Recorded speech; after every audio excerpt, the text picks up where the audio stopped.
Do you see the beast and the harlot yet? Being a figure of speech. Do you see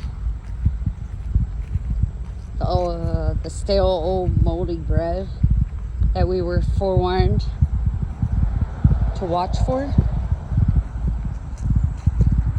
Have you realized the setting up of self, something that makes your flesh feel good? That when you do something and lash out, or whether it's words or physical, how it makes you feel better. Do you see the beastly nature yet?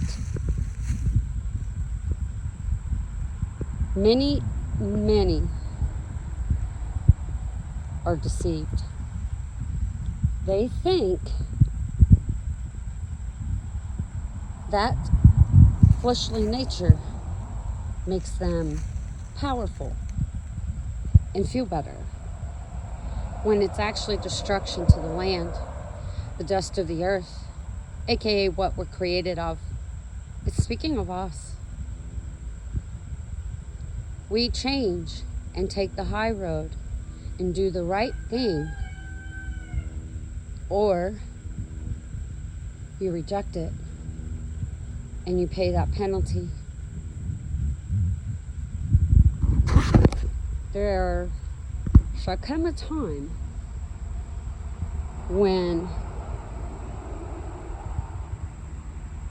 all hell's gonna break loose, basically. And when it does, if you aren't covered, there's nowhere to run and hide. There's no way to be by yourself. The Father knows everything. The Father is willing to forgive and throw away like water under the bridge. But we have to be accepting, because He won't force it upon us. He will allow us to destroy our own self to either come to the realization of the truth, or we pay that penalty. If you can survive through what you've been through and going through, and you can see the hand of God and how He's helping you,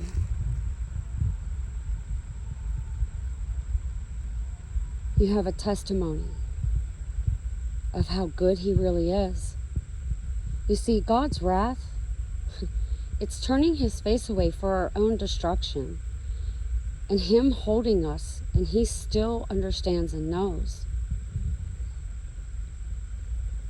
But it has to happen. That's God not being mocked. His vengeance is when He utterly rejects you. And if He's revealed, just as, the days of old with the ark, if you looked or touched it, they were slain.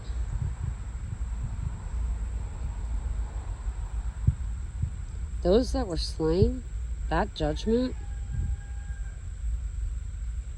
I don't know if that's the penalty of sin to save the soul.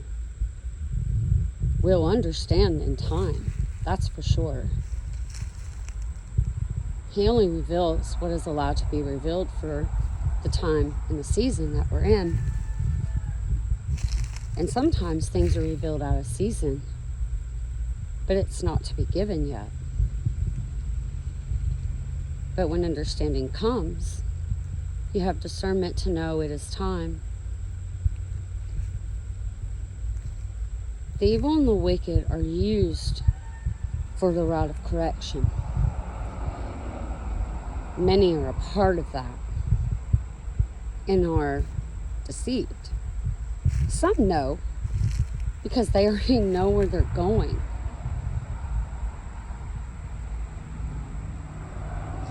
But God's love being so pure and a new story being written, it doesn't have to end that way. The Father is willing that none should perish, including the son of perdition. Perdition meaning destruction. It's a gift from the Father, the creator of all of us.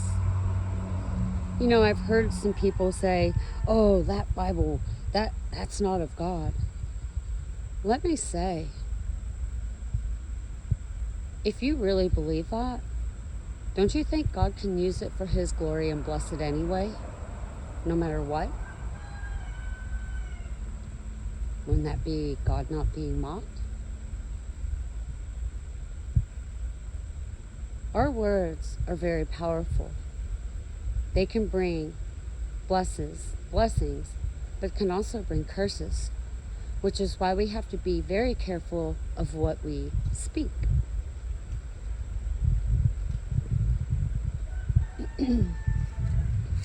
If we are not careful with our words,